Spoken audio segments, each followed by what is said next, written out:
Hi friends, welcome to home foods 9. గుత్తి వంకాయ కూరని చాలా తక్కువ ఆయిల్‌తో చాలా రుచిగా చేసుకోవచ్చు. అంటే 3:30 టేబుల్ స్పూన్ల ఆయిల్ మాత్రమే పట్టింది నాకు. ఒక కప్పు పల్లీలు మందంగా ఉండే పాత్రలో దోరగా వేయించి పక్కన పెట్టుకోండి. అదే పాత్రలో హాఫ్ టేబుల్ స్పూన్ నూనె వేసుకొని, పావు కప్పు పచ్చిశనగపప్పు వేసి కొద్దిగా వేగిన తర్వాత హాఫ్ టేబుల్ స్పూన్ ఆవాలు, 1 టేబుల్ స్పూన్ జీలకర్ర వేసి వేయించుకోండి.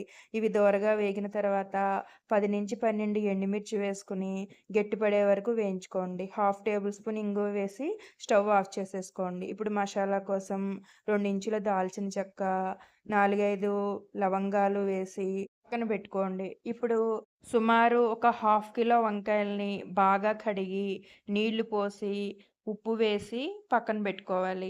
హాఫ్ కిలో అంటే సుమారు నాకు 12-13 వంకాయలొచ్చాయి. ఇలాంటి హెల్తీ వీడియోస్ కోసం నా ఛానల్‌ని సబ్స్క్రైబ్ చేసుకోండి. ఒక medium size tomato, 2 medium size onions cut చేసి పెట్టుకోండి. గుత్తి వంకాయ కూరకి చాలా ఎక్కువ ఆయిల్ పడుతుంది టేస్టీగా రావటానికి. కానీ నేను చేసిన విధంగా ప్రిపేర్ చేశారంటే చాలా తక్కువ ఆయిల్‌తో టేస్టీగా ప్రిపేర్ చేసుకోవచ్చు. వంకాయల్ని ఇలా 4 పక్షాలుగా కట్ చేసి పెట్టుకున్నాక, చల్లార్చుకుని ఇంగ్రీడియెంట్స్ అన్నిటిని సాల్ట్ వేసి మెత్తగా మిక్సీ పట్టుకోండి. ఇవి మెత్తగా మిక్సీ పట్టుకున్న తర్వాత 4, 5 వెల్లుల్లి, 1 ఇంచ్ అల్లం, టమాటాలు, ఆనియన్స్, 1 టేబుల్ స్పూన్ ధనియాల పొడి, హాఫ్ టేబుల్ స్పూన్ జీలకర్ర పొడి, 1 టేబుల్ స్పూన్ బెల్లం పొడి, ఉసిరికాయంత చింతపండు, సాల్టు, నీళ్లు వేసుకోవాలి. ఆయిల్ ఎక్కువ వేసి చేసుకోవాలనుకుంటే ముందుగానే ఇలా స్టఫింగ్ చేసుకొని పక్కన పెట్టుకోండి. తక్కువ ఆయిల్‌తో ప్రిపేర్ చేయాలంటే ఇలా 2 స్పూన్ల ఆయిల్ వేసుకొని వంకాయలన్నిటిని సాల్ట్ వేసి బాండిల్ని ఒకసారి అటు ఇటు కదపాలి. అలా కదపడం వల్ల మనం తక్కువ ఆయిల్ వేసాం కాబట్టి వంకాయలన్నిటికి బాగా పడుతుంది. ఇలా ఆయిల్‌లో కొద్దిసేపు వంకాయల్ని మగ్గించండి. ఆయిల్ ఎక్కువ వేసి చేసుకునే వాళ్ళు ఇలా మగ్గించక్కర్లేదు. డైరెక్ట్‌గా స్టఫింగ్ పెట్టేసుకొని ఆయిల్‌లో వేసేసుకోవచ్చు. మనం ఆయిల్ తక్కువ వేసాం కాబట్టి కొద్దిసేపు మగ్గిస్తే మనకి వంకాయలు త్వరగా ఉడుకుతాయని చెప్పి మనం మగ్గిచ్చాము.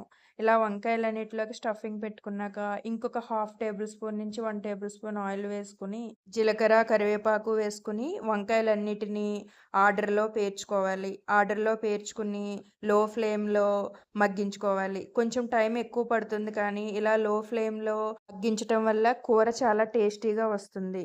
కాబట్టి కొంచెం టైం ఎక్కువ తీసుకుని కూరని ప్రిపేర్ చేసుకోండి. ఇలా మూత పెట్టుకుని మగ్గించండి. ఒకవైపు మగ్గిన తర్వాత రెండో వైపుకి ఇలా టర్న్ చేసుకొని వంకాయల్లో స్టఫింగ్ తర్వాత మిగిలిన గ్రేవీని ఈ వంకాయల పైన వేసేసి మూత పెట్టి మగ్గించుకోండి. మీరు ఈ గ్రేవీ ఎక్కువ అవసరం లేదు అనుకుంటే నేను చెప్పిన ఇంగ్రీడియెంట్స్‌కి కొద్దిగా క్వాంటిటీ తగ్గించి వేసుకుంటే సరిపోతుంది. కొద్దిసేపు ఉడికిన తర్వాత వంకాయలని ఇలా 2 వైపులా జాగ్రత్తగా తిప్పుకుంటూ మూత పెట్టుకుని మగ్గించుకోవాలి. కొద్దిసేపు మగ్గిన తర్వాత ఒక 2 కప్పుల నీళ్లు వేసుకుని మూత పెట్టి మధ్య మధ్యలో తిప్పుతూ వంకాయలు మెత్తపడే వరకు మగ్గించుకోవాలి. అవసరమైతే ఇంకొద్దిగా నీళ్లు వేసుకుని మగ్గించుకోండి. ఈ రెసిపీ మీరు కూడా ట్రై చేసి నాకు కామెంట్ చేయండి. ఒక హాఫ్ టేబుల్ స్పూన్ పసుపు కూడా వేసుకోవాలి. ధనియాల పొడి, జీలకర్ర పొడి మిక్సీలో వేసేటప్పుడు మిస్ అయినట్లయితే ఈ టైంలో ఒక టేబుల్ స్పూన్ ధనియాల పొడి, హాఫ్ టేబుల్ స్పూన్ జీలకర్ర పొడి కూడా వేసుకొని బాగా కలిసేలాగా కలుపుకుంటూ వంకాయ మెత్తబడే వరకు ఉడికించుకొని, వంకాయ మెత్తగా ఉడికిన తర్వాత మూత పెట్టి 10 నిమిషాలు వదిలేసి తర్వాత సర్వ్ చేసుకుంటే చాలా టేస్టీగా ఉంటుంది. రెసిపీ నచ్చితే లైక్ చేసి నా ఛానల్‌ని సబ్స్క్రైబ్ చేసుకోండి. మరిన్ని హెల్తీ వీడియోస్ పోస్ట్ చేస్తూ ఉంటాను.